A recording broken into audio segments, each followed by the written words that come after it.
Hello, good afternoon, and welcome, ladies and gentlemen, wherever you are joining us from around the world. We are here today to start discussing about data. Now, firstly, let me introduce myself. I am David Bell. I am the Sales and Marketing Director for Symbiosys IT, and we're going to find out more about Symbiosys and also our great guests that are joining us here live in the studio. Now, to prove this is live, it is midday and it's Thursday, the 6th of October. If you're in South Africa, because I know we've got lots of people joining us from there, you're an hour in front. So 1 o'clock for you guys there, I believe. So let me introduce you to our panelists. We have Patrick Ashton Smith. Patrick, we'll come to you first. Patrick, just tell us who you are and what you do and how you're helping people. Yeah, thanks, Dave. So I'm the CEO of Symbiosys. We've been around for almost 20 years now, helping customers from the fairly small to the very large around the world with various IT disciplines. Everything from, in this instance, what we're talking about today, data compliance, right through to endpoint management, to migrations, to identity and access management. There's all those kinds of things. So that's what we do. Fantastic. Thank you, Patrick. We'll hear more from you very shortly. I'm going to move on to Jason. Good afternoon to you, Jason. Looks lovely where you are. We know that's not a virtual background because every now and then the canopy is swaying in the wind. Absolutely. It's nice and warm here in Joburg, 32 degrees. So absolutely. I had to have a swim a few minutes ago just to cool down. But lovely to be here. Thanks for having us, Symbiosys. Really appreciate the invite to come and share some interesting topics around POPIA and data discovery. Just a bit of background. I'm CEO of Khwezi Holdings. Our predominant focus is actually the legal market. And of course, I think it's a perfect fit for the topic of discussion today with some very interesting guest speakers joining us like Francis and obviously Yad. So yeah, looking forward to engaging with you guys more. Brilliant. Thank you very much, Jason. And yeah, let's come on to Yad from GroundLabs. Good morning or good afternoon, depending where you are watching in the world. It's just the afternoon for me, David. Good afternoon, David. Hello, everybody. Lovely to be here. My name is Yad Jora. I look after product marketing for GroundLabs. For those of you who don't know GroundLabs, we're a technology vendor focusing in the data discovery space. And we're very happy to be a partner of Symbiosys and working with them today on this webinar. Really looking forward to the conversation that's coming over the next hour. Thanks, David. Brilliant. Thank you, Yad. And finally, we have Francis. Unfortunately, we can't see Francis. We know he's there because we can hear his voice. We have a few little video uplink issues, but good afternoon to you, Francis. Please introduce yourself and probably going to have to describe what you look like for those that are trying to look for that lovely picture of you. Last but not least, thank you, David. Yes, I've got a very big bush of hair. I'm about 2.04 meters tall. No, I'm just kidding. I'm just a normal human being, and I try to pride myself in the fact that I'm an information governance specialist with a strong legal background and not a lawyer with a strong information governance background, if we can put it like that. But I'm heading up a niche advisory firm where we assist organizations with the implementation of various data protection laws across the globe. But my main focus probably in Africa, and then more specifically in South Africa. But we also have done services across Europe, the Middle East, etc. And yes, I'm looking really forward to join all of you here today, and thank you for the invitation from Patrick and Jason. A nice meeting Jad today as well. And then I think one thing that's important, and a lot of people would probably like to hit me with a hammer over the head, but I was one of the people that assisted government with the drafting of this piece of legislation that we have in South Africa. So I thought I'll just throw that in. So if you are not happy with something, you're welcome to shoot it at me. Thank you. Brilliant. Thank you, Francis. And yeah, thank you for everybody out there that are joining our experts today from Symbiosys, GroundLabs and Khwezi. As we're going to start to discuss, dissect and discover how businesses and their most valuable resource, which is their data, is protected, where it is stored and how technology is helping the right teams to remediate and secure this information. Now, we're hoping over the next 40 minutes to start debunking common misconceptions about GDPR and POPIA. And we're going to identify which team is responsible for managing and looking after this data, discover how data can be discovered and how it fits into the data management strategy, and learn how organizations can identify dark data. So that's some of the things that we are going to be touching on. That's kind of our agenda, really. But I suppose one of the big things that we need to ask, and I'm going to kind of start this as an opening question for you all. Do businesses really know where their data is? Do they really? Me as a business owner, the organizations here, lots of people watching and joining this live stream, I wonder if they really know where their data is stored. And it's a great question to kick off with. So anyone want to take the first question? Do people really know where their data is stored? And do they care? And should they care? I'm quite happy to open with that one. And it's quite a short answer. They don't. I think for the most part, I think particularly in obviously larger customers, we were kind of chatting before the broadcast started, and we were just saying that the problem is that particularly at scale, there's a lot of unstructured data. There'll always be, from a business process perspective, as businesses mature, that doesn't mean that the process matures. So people do things the same way sometimes just because that's the way it's done. So there's some ugly spreadsheet somewhere, or there's some document somewhere, and it may be stored on somebody's PC locally. It may not be stored somewhere safe.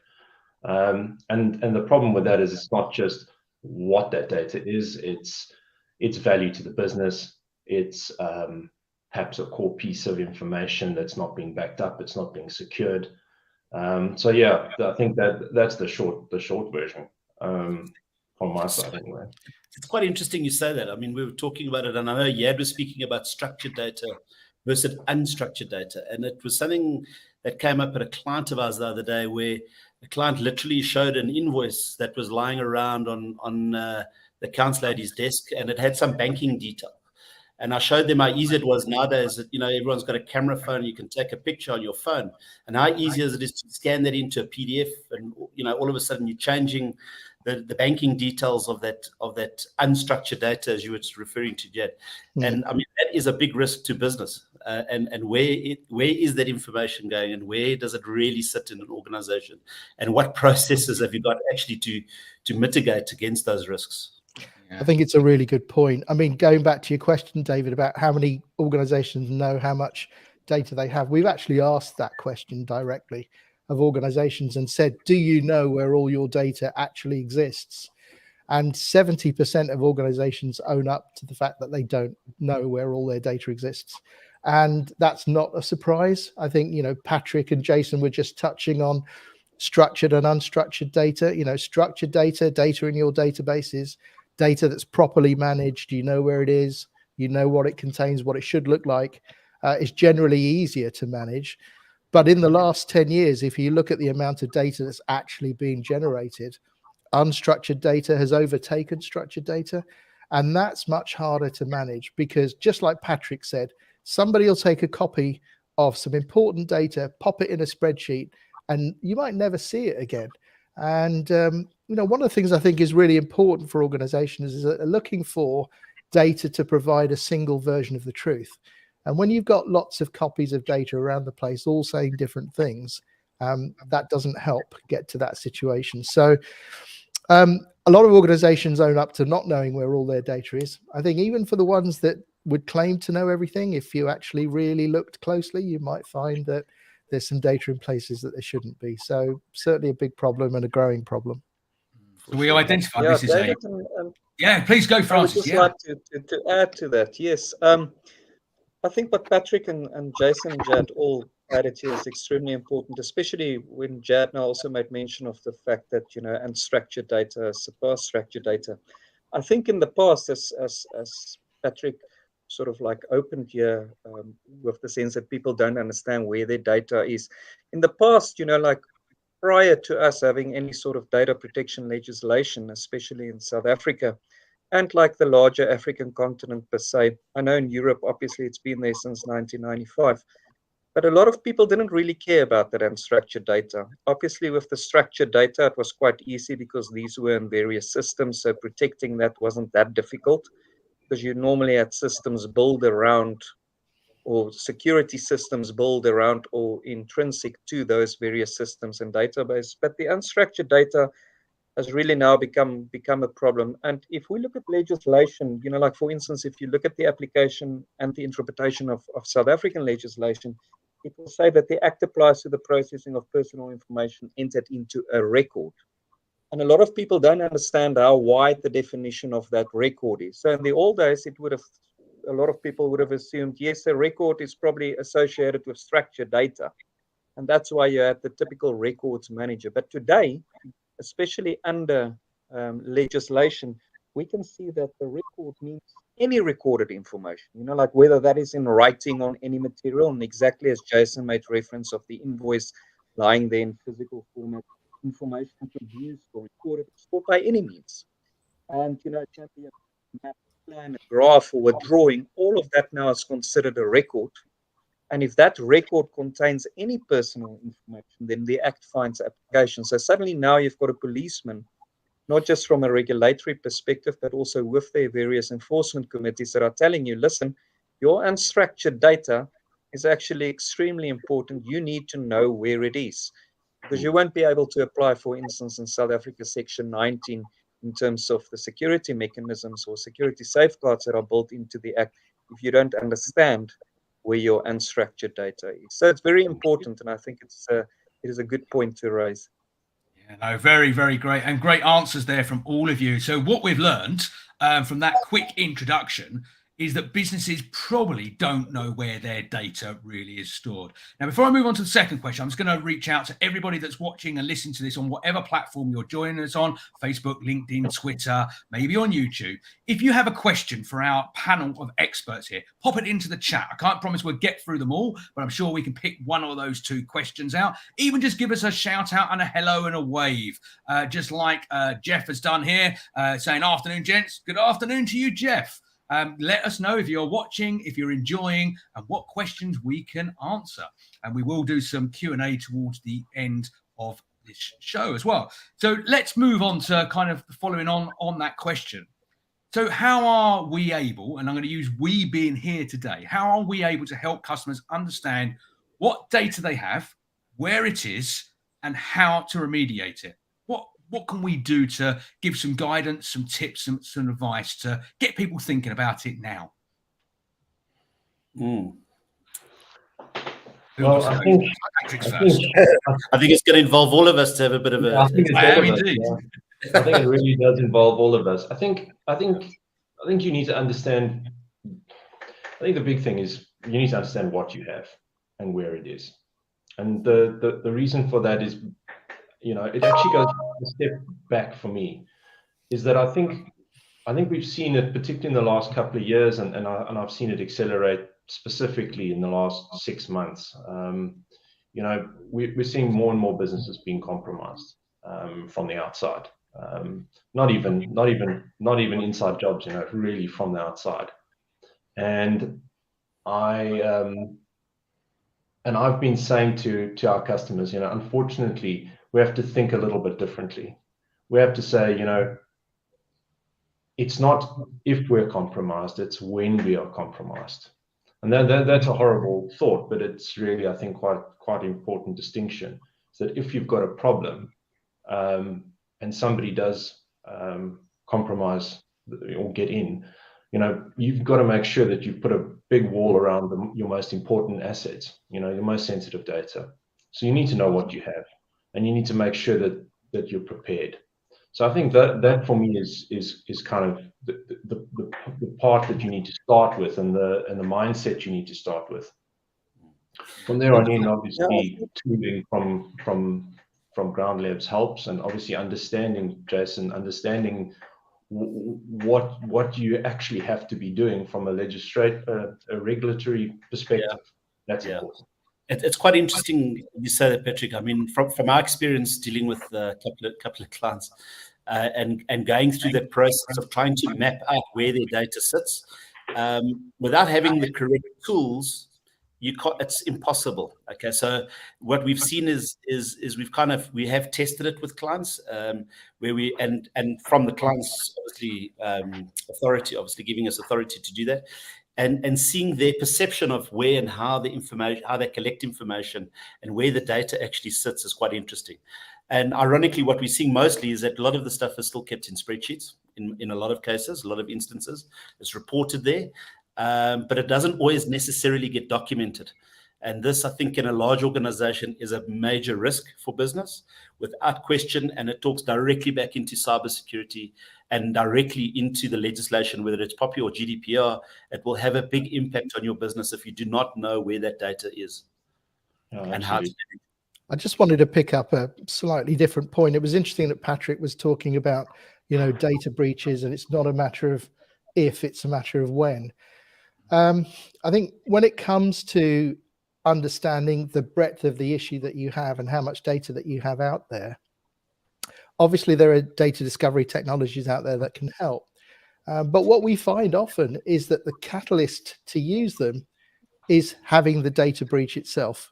So in other words, we'll do something about it once there's proved to be an issue. And that really is kind of the wrong way around. We should be protecting our data first, so that if ever there were a data breach, the most important data is protected, is encrypted, is properly remediated, so that, that there's often the assumption that when a data breach happens, all of your data is exposed, sensitive data, non-sensitive data. That doesn't need to be the case, of course.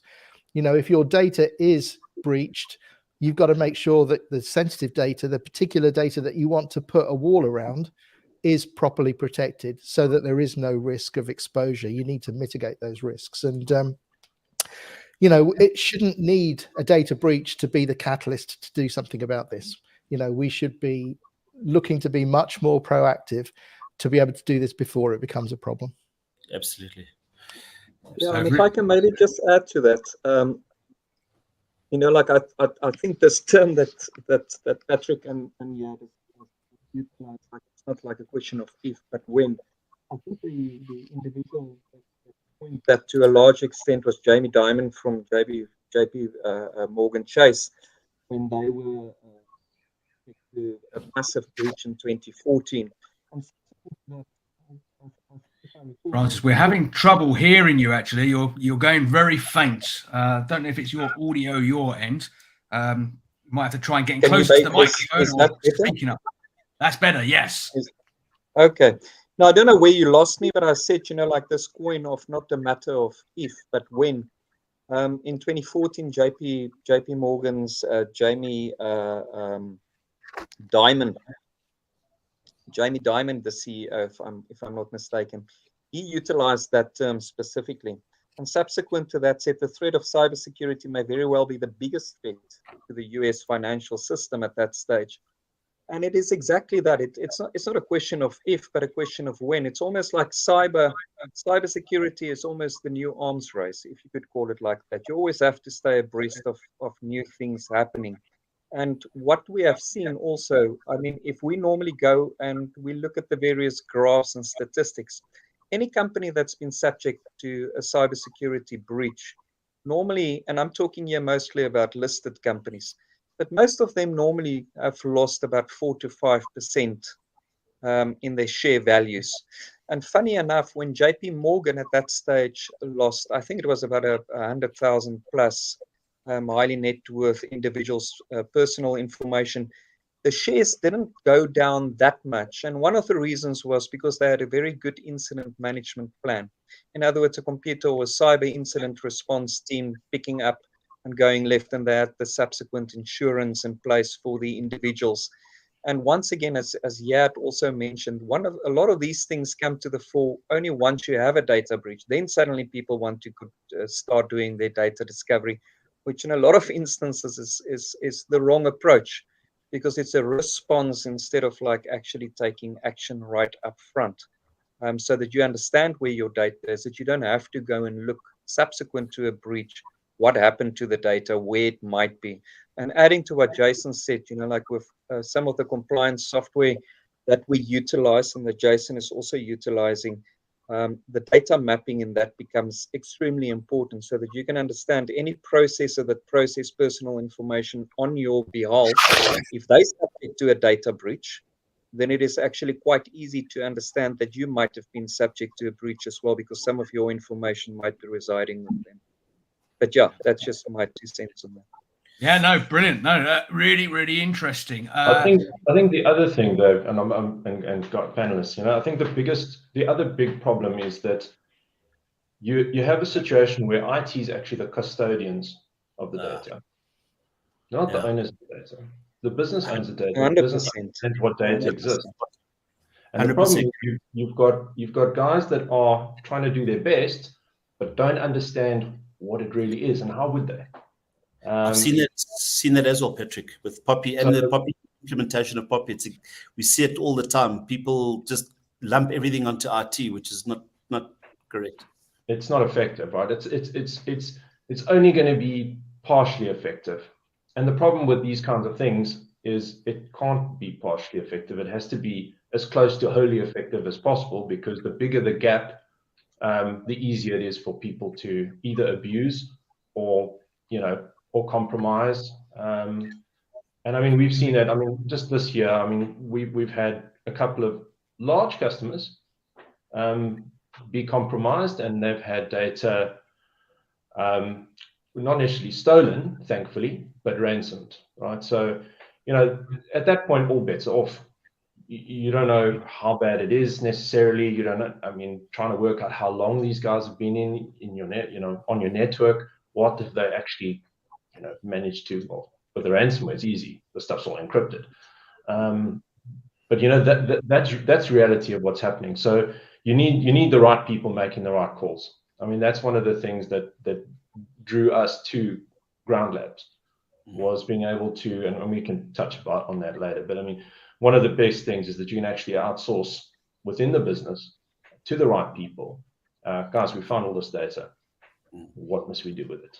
You can actually get that done in an automated, traceable, trackable, effective manner.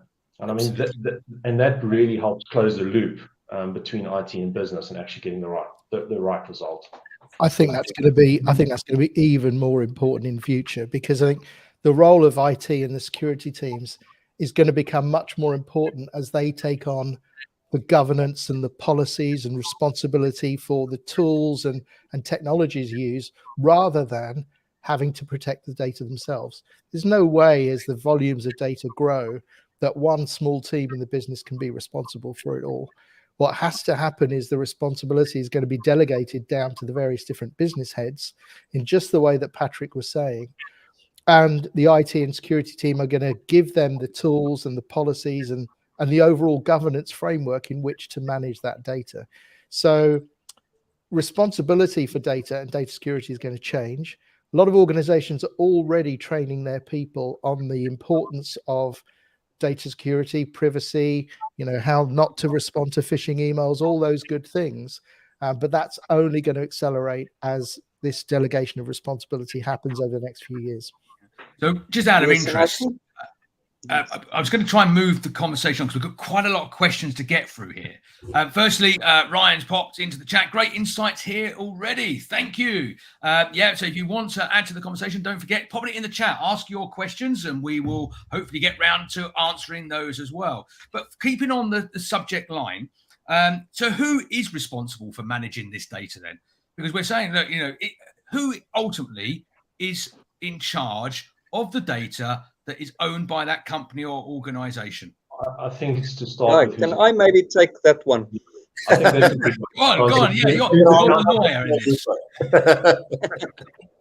So the reason I want to take that one is because I want to come in from a legislative perspective. And I don't know, David, maybe it might lead on to some other questions that you might have later in terms of some of misconceptions that there might be in terms of legislation. But I think specifically, if we look at it from a South African perspective, and for all of those viewers and listeners that don't understand, when we refer to POPIA, and they're not in South Africa, maybe externally, that's our Protection of Personal Information Act. which is the equivalent of data protection legislation on GDPR worldwide, as we normally see it. GDPR, obviously, EU being EU legislation. But in South Africa, one of the things and the concepts that we have, who takes responsibility for the privacy program within an organization, it's a bit different from what you have under GDPR. Under GDPR, you have somebody that takes responsibility, being your data protection officer, but that's not somebody that takes accountability. In South Africa, our structure works a little bit different. Here we have an information officer. So the information, or the de facto information officer, is the head of an organization.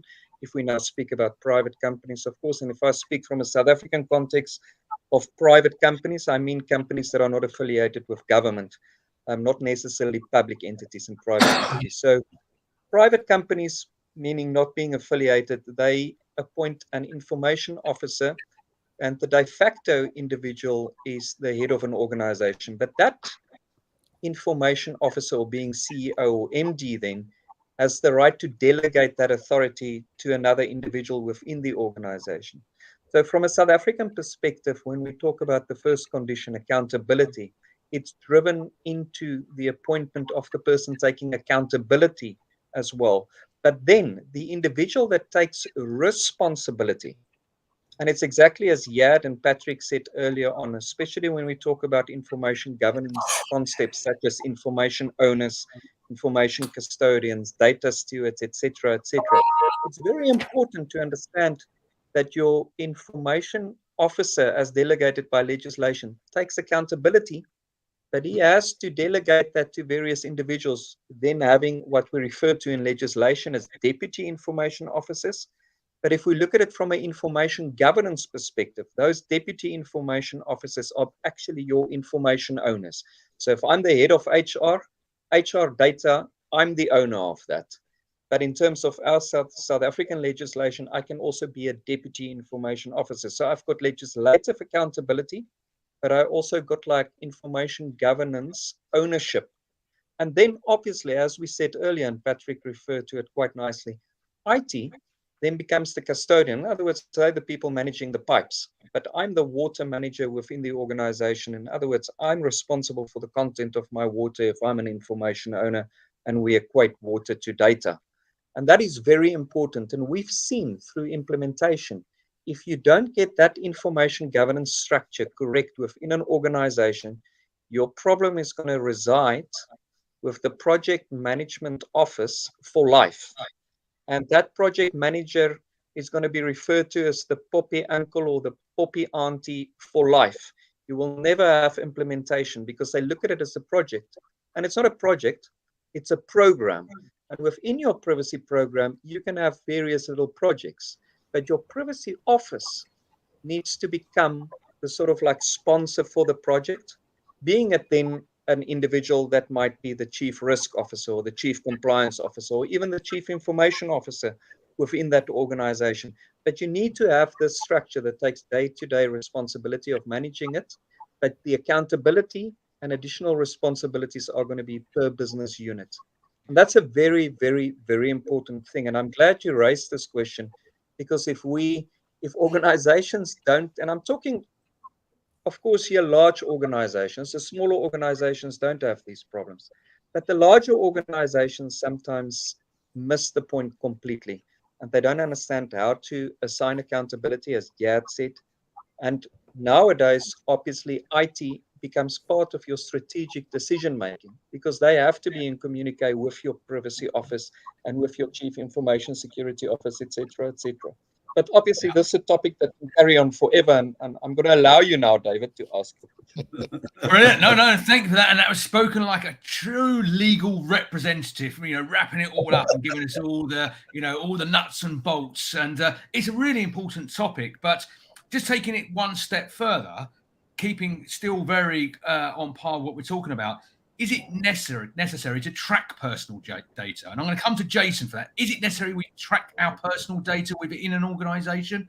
And absolutely, I think it's actually it's a responsibility, I think, for most companies to show how they manage personal information, throughout the organization, not only for the employees, but obviously with their customers and their vendors or their suppliers that they're dealing with. So managing and being responsible with that information, I think, is key critical to doing business with one another, making sure that my data is not being sold off to a third party where they're going to use it for, email marketing or SMS marketing or telephone marketing or whatever the case may be. It actually shows that you're managing your information and your data that you're dealing with in a responsible manner. And I think it also leads to your privacy notice, which, believe it or not, has to be publicly displayed. We're seeing more and more tenders that are coming out nowadays in South Africa, where clients are actually asking for their privacy notices to be displayed, which basically demonstrates how you are managing that flow of information, how you're managing that personal information, which again is almost like your ticket into the game. It's your ticket to actually say, we do manage your information correctly. Here's my certificate. This is how we do it. Yes, we've got a POPIA program or a GDPR program in place, and this is the flow of how we manage it. And I think you're never going to be 100% POPIA compliant. I don't think any company will ever get to that point. But it's about being able to demonstrate that you've actually taken the necessary measures and responsible measures to make sure that we've actually ticked those boxes.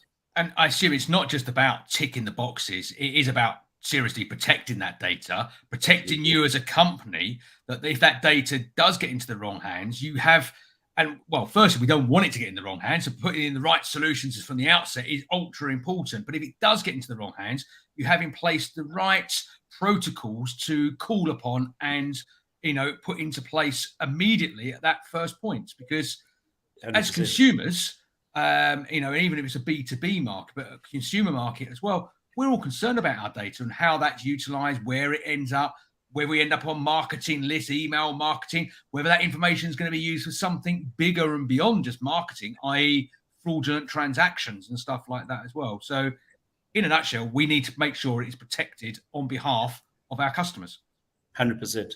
I also think, obviously we're really chatting about private information today. That's one of the main themes. But I think the other thing is any information, right? Particularly, Dave, you just touched on B2B.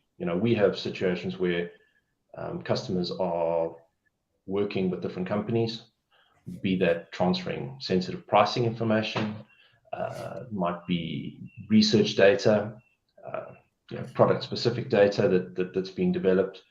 And, there are a lot of questions around, okay, so how's that being transmitted? Where is it going to be at rest? All these kinds of things. And those are questions that are starting at the outset, right? But I can promise you, if you aren't tracking that stuff, if you're not keeping on top of it, if you don't have a program to go and discover this stuff and keep on top of it, that becomes more lax as that develops potentially, and that's just the reality of people and getting business done. It starts perhaps with the best intentions, and people don't necessarily go and make a mistake on purpose or purposefully do this. It's just kind of how things develop, how business develops, and that's where the ugly spreadsheet comes from. Yeah, for sure. Yeah. So talking about data discovery, and we're kind of hopefully going to get to a point of, okay, we know we need to protect data. We know it's important. We're kind of understanding the responsibility aspect for it. But how does data discovery fit into a data management strategy, which I know is what GroundLabs are very, very involved with? It's a great question, David. I think it starts right at the beginning of a data management strategy. You asked the question at the beginning, how many organizations know where all their data is? We talked about, not all of them do, and not all of them know, even those who do may be surprised if they actually had a look. I think what we got to do is, and it's interesting what Patrick was just saying actually a moment ago. I just want to pick up on one thing he was saying about it's all data and not just sensitive data. If you are just looking for sensitive data, then that can be like looking for multiple needles in multiple haystacks, because the overall quantity of data is so vast. So when you've got all of that data and you need to look through it all, how do you do that? You certainly can't do it manually. So you need tools, you need automation to be able to do it.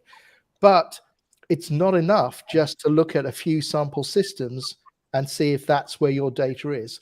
It's not enough just to use tools to reinforce the assumptions that you're already making about where your data exists.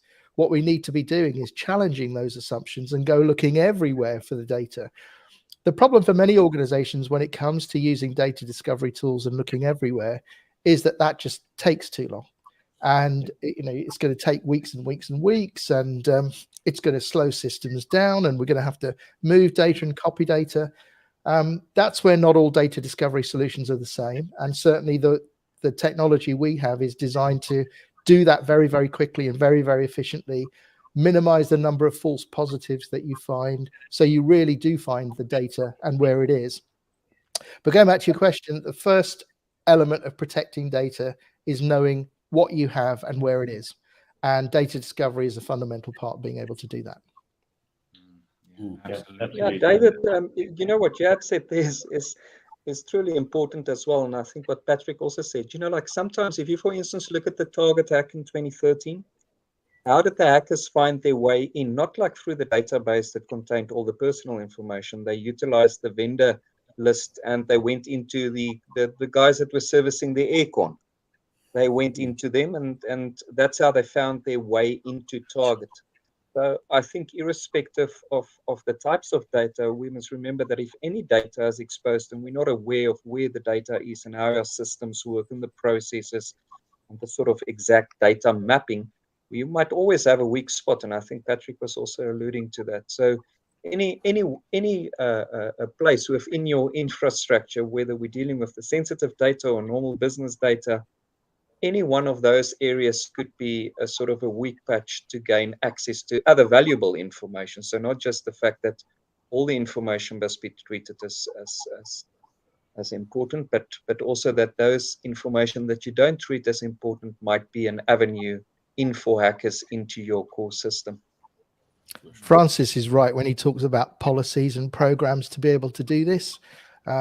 You've got to have really strong policies to be able to manage this, because if you don't, what you'll have is you'll think you're managing your data properly, but then actually data will be used in ways that you weren't expecting because the policies didn't cover those areas. So Francis is absolutely right. We need to be very strong in that area. The other thing is, we were talking about finding needles in haystacks, and that's definitely part of it, right? So from a business perspective, we need to know what needles we're looking for, first of all, so the kinds of data. Some of it's obviously quite easy because we know personal information, as an example, easy to find. What are we looking for? Passport numbers, ID numbers, people's names, all these kinds of things, addresses, those kinds of things. So that's not too difficult to do. But there's obviously business-specific information that's really important. And is that business-specific information that you need to be able to have business be able to go and look for to make sure that it's not happening, or it's not being leaked, or it's in a secure location as it's intended to be. So that's the one side of it. The other problem is once you found the needles in the haystack and you fixed it, you need to do it again. And again. And again. And again. And the biggest problem is that it is impossible to do this manually. The bigger the business, the harder it is. You do need tooling, and you need clever tooling that'll allow you to do that. And the most important part for me, again, it's something we touched on earlier about saying, IT being custodians and the business being the owners, is only the owners will be able to really do that effectively. So you need a system that enables the owners to be able to do that. And the one thing it's got to be simple. It's got to be easy to use. It cannot be something that requires IT level experience in order to drive. It's got to be simple, and that's what I love about the solution. It's really very easy for non-technical people to be able to navigate and actually get value, which in the end is what it should be about. Absolutely. I've got a question here, because we talk about and this is the threat which most people perceive, hackers being the threat, i.e. external sources gaining access to that data, whether they're coming through, internet sources, getting through firewalls, whether they're walking into a building, compromising wireless connectivity, whatever that is. But we often forget and neglect internal, i.e. staff, people who work within the organization, maybe disgruntled because they're losing their job, or they don't think they get paid enough, or something like that. for me, I think that's, the bigger the organization, the more people you've got, surely that's got to be a big concern as well, not just the hacker route, which I know is the thing that most people focus on, but internally. What do you think on that, Jason? Do we need to protect ourselves internally as well as externally? Absolutely. I think the biggest threat to any organization is the people within the organization. And I think that also starts with training. I think, again, what we see in the market is that a lot of people don't really understand their rights and where their rights exist when it comes to POPIA and personal information and how to deal with personal information, because it exists a little bit further than just, name, telephone number, ID number, and those kinds of things. It's also, there's business information that we deal with. There's financial and banking information. I used that example earlier where a customer had that invoice with banking information on it. And I mean, almost every single company that you come across will deal with financial information at some point in time. And how do we manage that? And who has access to that information? And I think, yes, you're right, David. I think that's the biggest risk is the people. So it's important to make sure that they are well trained and that information is well documented as well. And you have to have a system to manage the process. I think it's another risk as well. I mean, just talking about internally, and it's the not knowing, for example. I think that's, particularly with regards to POPIA, what I'm sure it's the same for GDPR really, is, people don't actually, they think they're doing everything they're supposed to do.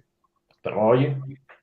As a business, are you really sure that you've ticked every box or as many boxes as you can possibly tick, or that you have to comply to? Let's talk about dark data. What is dark data? I'm going to come to Yad for this. What is dark data, and how can organizations identify this dark data within their organization? It's a good question. I think there's a couple of different definitions of dark data. For most people, dark data means data that's no longer relevant, data that's out of date, data that's been perishable. Some people use the phrase rot, redundant, obsolete, or outdated or trivial data, and it kind of much means the same thing. What I like to think of, though, as dark data is data hiding in dark places, because there are places where you'd obviously expect to find your data, and there are places where you'd obviously not expect to find your data. And I think one of the key things with data discovery is that you leave no stone unturned. You do upturn every stone and look in those dark places to find out if there is data there that there really shouldn't be. Patrick's mentioned spreadsheets a few times. The number of times I've seen people in organizations do a big export from their CRM and load that data into Salesforce and do further, into spreadsheet and do further analysis there. If you have the right policies and programs in place, part of the requirement of many privacy regulations is the ability to define who needs data, who needs access to data, and for what reason, and for how long. And when they have finished needing that data shouldn't be there anymore. It should be wiped. It should be removed. It shouldn't hang around. But unfortunately, dark data in dark places, does hang around. And if you do have it and it's exposed, it may not always be current, but it still could be a threat. The biggest issue with any data breach is the lack of the loss of customer confidence. And we've really got to make sure that we're not exposing important details that could impact customer confidence. So dark data in places that you wouldn't expect to find it, but you need to go looking.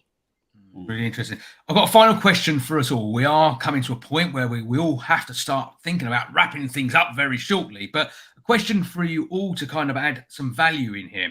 So what do you see as the biggest challenge going forward for organizations as a result of the increasing amount of data protection legislation worldwide? Red tape is there for a reason, but what do you see is going to be the biggest challenges going forward for organizations, whether they're based in South Africa following POPIA or whether they're GDPR throughout Europe, the UK and beyond? Where do you see that going?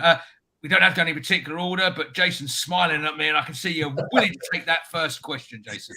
Yeah, Dave, I think it's such a I think that we could have a whole webinar just on that topic alone. But I think, in short, I'm gonna stick with people. It's basically people. I think that is really where your risk is, and I think also again in the training of people, and the training is really around the education of why it's so important to where that information sits. And of course, and I'm going to pick up on what Patrick and Yad said earlier about policies. I think those three things in combination with one another are key critical to an effective system going forward, for sure.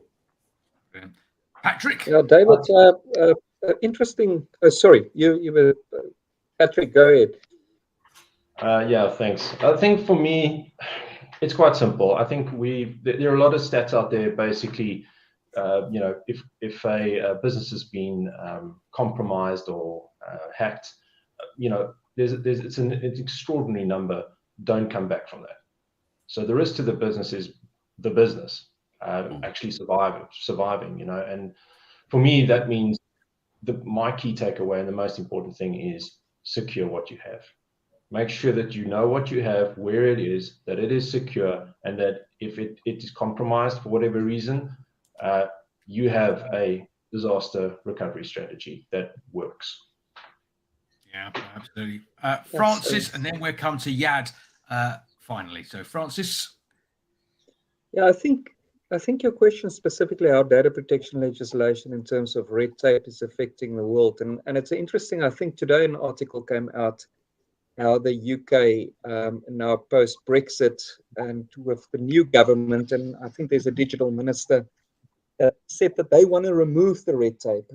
They, for instance, want to take things away and not have so much emphasis, for instance, on consent, but rather focus more on legitimate interests. And I know that a lot of privacy watchdogs across the world have started raising eyebrows, but it seems like they want to be the sort of like cross-Atlantic data hub by changing certain things because they're not linked up to GDPR on a sort of like a direct line, if we can put it like that, even though the legislation currently is on par with GDPR. But obviously it's important, and I think a lot of people have seen from a business perspective that yes, data protection legislation might look like an impediment to some organizations, especially when you're building businesses and you're trying to reach individuals. I know the World Economic Forum, for instance, also had their own take on data protection legislation and also concerned about the fact that too much implementation from a data protection perspective can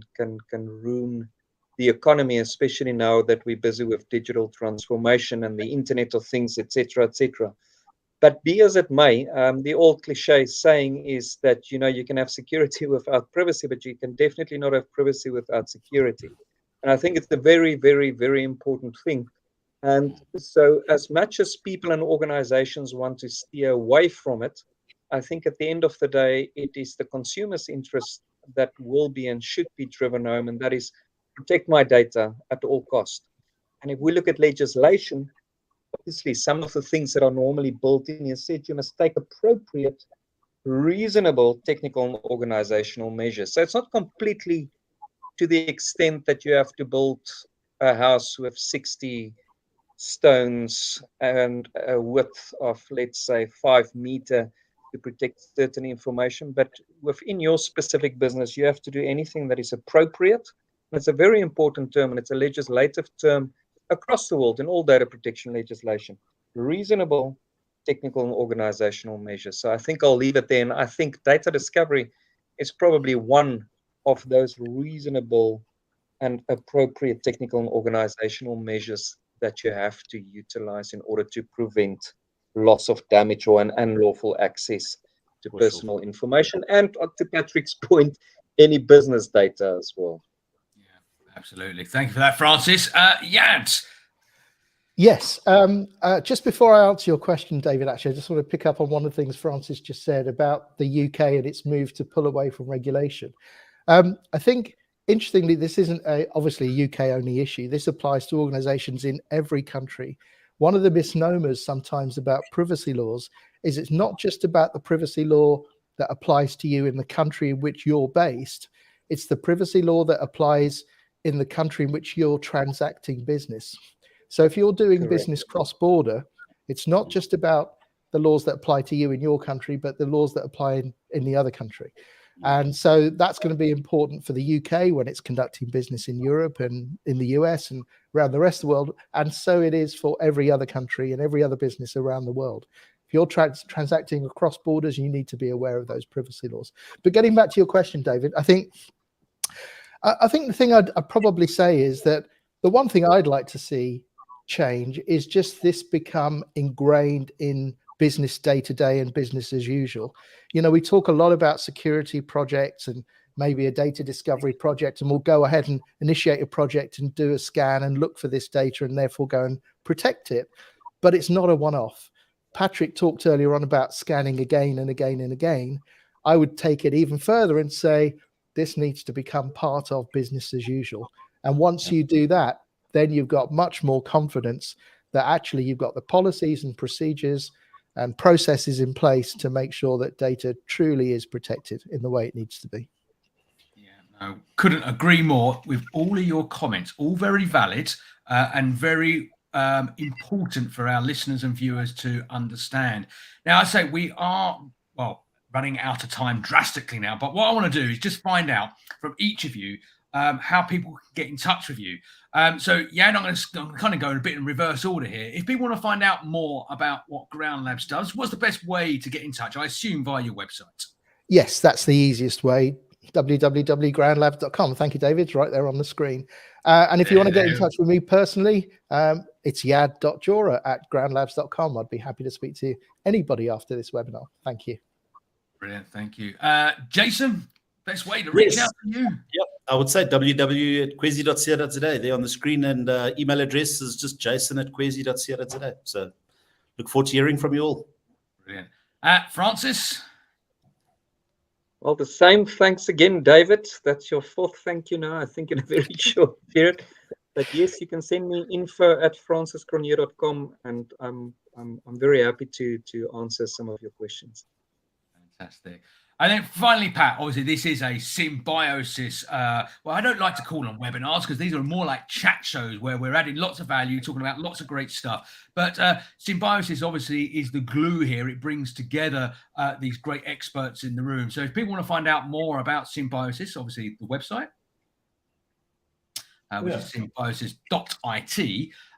But finally, Pat, just to kind of really wrap things up, how can Symbiosys help everybody listening and watching today? I think you've actually said it, Dave. We're the glue, right? So we've got a fantastic team, and we've got great partners and technology partners. So and we've done it before. We've been doing it for 18, 19 years now, in 36 territories so far, and growing around the world, from the small to the very, very big, very big. So I think we've got the experience to be able to assist just about every business out there.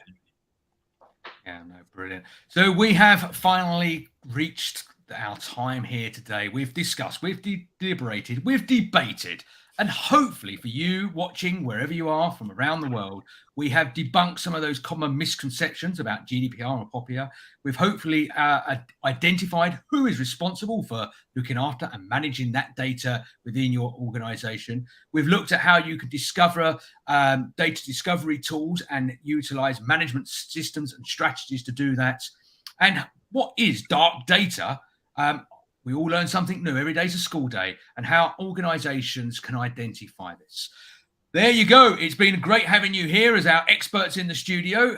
Thank you very much for joining me.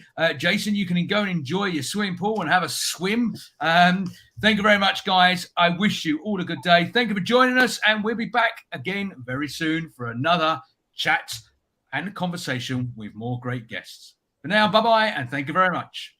Thank you. Bye, everybody. Bye-bye. Bye.